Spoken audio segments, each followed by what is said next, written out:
What's up, everybody? This is Selvin from Inquire Higher with the first video of our Real Career Advice series. And today we're going to talk about changing careers.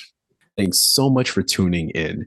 We want to make sure that you get a heads up when we have a new video. So please hit the subscribe button and notification bell to get the alert for more of our college and career content. So the excitement is gone. The work is getting stale. The work-life balance just isn't there, or the job simply isn't what you thought it would be. Whatever the reason is, you're now considering changing careers and have no idea where to start. Probably a little scared of what the future holds for you and your family as well. Well, congrats. You've taken the first step to recognize that not only change, but a good change is on the horizon for you. But the question of where do I begin still remains. Any career transition will not have a one size fits all type of approach. Luckily for you, that gives you different opportunities to decide on how you want to take this approach. So let's get into it. Our top 5 tips for changing careers. Number 1, answer the why. The first step you want to take is to sit and think about why you want to make this transition, whether you know where you want to end up or not. Is it your specific job that's brought you to a crossroads? Is it the people that you work with? Is it your management?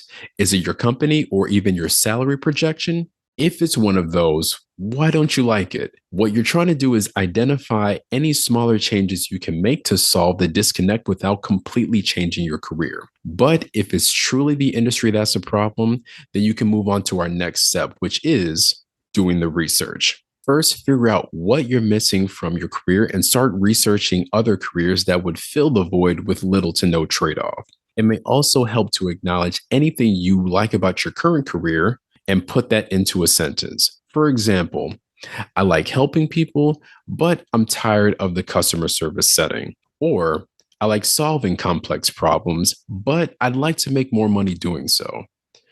The broader you are with your statements, the more options you have to research. If you do know the industry you want to change to, you want to find all the types of work you can do within it.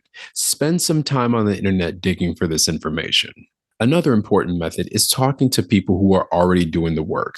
We mentioned the same point in our high paying jobs with an associate's degree video, but the same point applies here. Current professionals can give you a true perspective of the pros and cons of the industry. Use resources such as LinkedIn, industry-specific association websites, or even our website, inquirehigher.com, to find people to chat with. Most people are willing to have a phone call to talk about their job, especially if they're passionate about the work. Number 3, leverage your current skill set. Remember, you have a set of natural and developed skills that sets you apart from everyone else. Find common characteristics between your skills and the skills needed to transition to your desired career path or the industry itself. Tailor your resume, social media pages, or any tools at your disposal to market yourself well. You have free access to these skills and how you showcase them to the world. Number 4, start at your current workplace. Another free resource is where you're working now. Best case scenario is that you're surrounded by several colleagues with a wide variety of titles and experiences. Networking here is an essential tool to be successful.